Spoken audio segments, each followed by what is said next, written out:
Hello दोस्तों, नमस्कार। कैसे हैं आप लोग? उम्मीद है आप सब बेहतर होंगे। मेरा नाम है भूपेंद्र वैष्णव और आप देख रहे हैं भूपेंद्र मेस देव क्लासेज बंदी। देखिए, ये बुक मेरे को एकदम से दिखी थी कि भाई ये कौन सी बुक आई है आरएस में, तो इसके बारे में अपन थोड़ी सी चर्चा कर लेते हैं। क्योंकि अभी बिल्कुल चल रहा है मामला। आरएस के फॉर्म भी चल रहे हैं। फॉर्म नहीं भरा हो तो फॉर्म भर देना आप लोग, ठीक है ना। बाकी तो मैं अपने चैनल पे आरएस की तैयारी तो करवाऊँगा ही सही, नो डाउट। उसके अंदर तो एक एक मैराथन लूँगा सारी, मतलब हर चीज़ का मैराथन के, ताकि आपको लास्ट मतलब आप डेली उनको पढ़ोगे तो अपने आप याद भी करवा दूँगा सारा आपको, है ना। तो आरएस के मैराथन लूँगा मैं आप लोगों के लिए। लेकिन ये बुक्स आई है मार्केट में तो देखो, मैंने सोचा कि लो चलो आई है तो इसका देख लेते हैं क्या है मैटर, क्या है नहीं है, क्या क्या इसके अंदर है। तो ये संकल्प क्लासेस से करके बुक आती है। आरएस की प्रारंभिक जो परीक्षा है उसका भाग फर्स्ट ही है ये। मतलब प्रारंभिक परीक्षा का भी भाग फर्स्ट ही है। मतलब कहने का मतलब इसमें आपको भारत का भूगोल मिलेगा, एक आपको भारत का इतिहास मिलेगा, एक राजस्थान का इतिहास मिलेगा, विज्ञान प्रौद्योगिकी मिलेगी और गणित मिलेगी, यही है। इसके अलावा जैसे इसमें वर्ल्ड हिस्ट्री नहीं है, सॉरी वर्ल्ड ज्योग्राफी नहीं है, आपके राजस्थान का आर्ट एंड कल्चर नहीं है, साइंस टेक तो आ गई है ना, और भी कई सारे करंट अफेयर्स नहीं है, आर्थिक समीक्षा नहीं है, और भी कई सारी चीज़ें हैं जो इसके अंदर इंक्लूड नहीं है। तो उन सब के लिए फिर भाग 2 का इंतज़ार करो। सारी चीज़ें हैं जी। लेखक संजय चौधरी हैं ही सही। संकल्प क्लासेज जो गंगानगर की है वो पता ही है आपको। साइड से देखते तो ये मोटी किताब दिखती है भाई साहब, ये मोटी, समझ गया मेरी बात। और इसको तो उठाने में भी पीछे से देखें तो ये इस प्रकार की ये बुक नज़र आती है। अभी तक इन्होंने कुछ भी मेंशन नहीं किया है कि इसका भाग 2 आएगा भी नहीं आएगा, तो पीछे तरफ कुछ भी ऐसा मेंशन नहीं है। इसकी जो फिक्स एमआरपी है वो 555 है, टिकिया 555। तो 555 की किताब है भाई साहब। अगर बुक्स खोलने के बाद आपको बुक्स का रिव्यू अच्छा लगता है, आपको लगता है कि मुझे बुक लेनी चाहिए, तो आप ये बुक लेने के लिए गोपाल सिंह प्लाजा पर जो अग्रवाल बुक डिपो है, वो हमारे अच्छे मित्र हैं, आप वहाँ जाकर आप इस बुक को परचेज कर सकते हैं। समझ में आएगी बात आप लोगों को, साफ़ सुथरी बात है ना। किसी प्रकार का कोई चापलूसी वाली चीज़ नहीं है यहाँ पे। तो देख सकते हैं अपन यहाँ पर मुकेश गोदारा भारत का भूगोल सहयोग करता है ना, भारत के इतिहास में सहयोग करता है श्याम सुंदर घिंटाला, राजस्थान के इतिहास में सहयोग कर रहे हैं आपके राजेंद्र वर्मा जी, विज्ञान प्रौद्योगिकी में 2 जने लगा रखे इन्होंने, मनोज जी और पवन जी, गणित जी में एक सज्जन ही काफ़ी हमारे, है ना, सज्जन जी हैं ये। तो देखते हैं कितना सज्जन जी ने कितना बढ़िया काम किया है अंदर। ये व्हाट्सअप वगैरह जो है ठीक है, मामला बढ़िया बात है।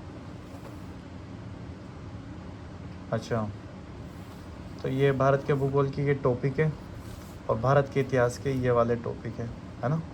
देख लो एक बार सरसरी नज़र से, कहाँ तक बसाड़ा करूँ बोल बोल के, इनको सबको पता है। ये लो पेज ही निकल गया इसका, तो कोई बात नहीं है, तो कभी कभार हो जाता है, हर किसी के साथ नहीं होता है। ये हिस्ट्री वाले टॉपिक हैं, राजस्थान की हिस्ट्री वाले टॉपिक हैं जो सब में ही होते हैं। विज्ञान प्रौद्योगिकी वाले टॉपिक है सारे। और ये मैथ्स के टॉपिक है और साइंस के टॉपिक है, ठीक है ना। ये सिलेबस का पूरा ही कॉपी पेस्ट कर दिया 2024 का इन्होंने, बहुत बढ़िया। आइए, थोड़ा इनिशिएटिव काम ठीक लगा। मैंने अपने यूट्यूब चैनल पे भी इस पूरे चीज़ को समझा रखा है ना, आप उसमें भी देख सकते हैं। ये है आपका भारत का सामान्य परिचय।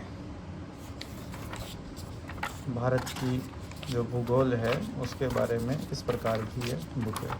कलरफुल है, डायग्राम काफ़ी अच्छे बना रखे हैं, हर चीज़ को बारीकी से समझा रखा है। एक सरसरी नज़र से देखा जाए तो ठीक है, अट्रैक्ट, पहली बार में अट्रैक्ट कर रही है बुक।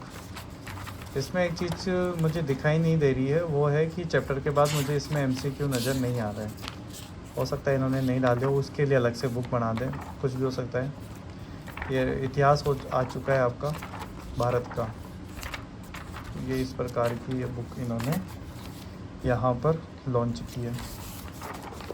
काफ़ी मोटी बुक है तो मैं ज़्यादा समय लूँगा नहीं, क्योंकि आरएस के विद्यार्थी हो तुम लोग। अगर मैं ये बुक दिखाने में रह जाऊँगा तो तुम पढ़ोगे कब फिर। तो ये इस प्रकार की बुक है। देखो, चावल के कुछ दाने बाहर निकालने से पता लग जाता है कि पूरे चावल सीजे हैं कि नहीं सीजे हैं। तो जब मैं शुरुआत में जब कोई चीज़ बताता रहता हूँ तो आप एक बार में समझ जाया करो कि चावल सीजा हुआ है कि नहीं है, बुक्स बेटर है कि नहीं है आप लोगों के लिए। तो ये इस प्रकार की ये बुक आपको नज़र आती है, ठीक है ना। मैटर ठीक है, काफ़ी अच्छा मैटर है। मुझे ऐसा प्रतीत होता है कि इन्होंने जो इनकी कोचिंग में बच्चों को कुछ पढ़ाया होगा ना, तो उसी पर आधारित ये नोट्स के रूप में यहाँ पर इन्होंने इंक्लूड किया है, ऐसा मेरा मानना है। बाकी क्योंकि ये जो लैंग्वेज है किताबी लैंग्वेज नहीं है, ये नोट्स वाली लैंग्वेज है जो मुझे नज़र आ रही है, जिनको इन्होंने कंप्यूटराइज्ड करके छाप कर आपके सामने यहाँ पर बना दिया है। क्योंकि हस्तलिखित नोट्स से तो बहुत मोटी हो जाती है किताबें, पता है ना आपको, क्योंकि उसमें जगह ज़्यादा गिरती है। तो ये किताबें हैं भगवान, ये मैथ्स वाले टॉपिक हैं, और ये बन गए आप RS। आएगी समझ में बात। तो ये पत्ते हो गए ख़त्म और बन गए आप RS। इसमें जो टोटल पेज तो बहुत सारे अलग अलग चैप्टर के हिसाब से, तो ये बहुत मोटी बुक है, कम से कम 600-700 पेज से कम तो क्या ही पेज होंगे इसके अंदर। तो ये भाग फर्स्ट है जिसमें ये टॉपिक हैं, तो आप देख सकते हैं। अगर आपको ठीक लगता है तो आप ख़रीदें, नहीं है तो मैं कोई ज़बरदस्ती कहूँगा नहीं आपकी, आप आज ही ख़रीद लो, ठीक है। बुक आई है मार्केट में, मुझे उत्सुकता हुई कि मुझे इस बुक का रिव्यू करना है, इसलिए बुक का रिव्यू किया है भगवान, और कोई दिक्कत नहीं है। बाकी आप RS के विद्यार्थी हैं, आपके पास तो क्या नहीं होगा, आप तो उच्च क्वालिटी के रखते होंगे जो मेंस में कतई नहीं मिलते, जिनके किसी के भी जो अभी साल हुआ, पता है ना आपको, जुलाई के महीने में जो RS मेंस हुआ था, अच्छी कोचिंगों ने पानी फिर गया भाई साहब। बाहर आके बच्चे माथा पीट रहे थे कि क्या क्या हो गया है, त्राहिमाम। तो भगवान सब अच्छे से विचार करो, कहाँ 2 घंटे ख़राब कर रहे हो, कहाँ 3 घंटे ख़राब कर रहे हो, किस चीज़ में कर रहे हो। आप जब भी पढ़ाई स्टार्ट करो तो सबसे पहले आप NCERT से शुरू किया करो, उसके बाद आप एडवांस लेवल पे जाया करो, पहले आप NCERT से शुरू किया करें तो ही है। ऐसे नहीं होती तैयार है कि नोट्स लिया है, उसके नोट्स पकड़ लिए, उसके नोट्स पढ़ लिए, ये और प्लान दिख रहा, ऐसे काम नहीं चलता है बाबू, ठीक है ना। तो बहुत बहुत धन्यवाद, thank you so much, thanks again.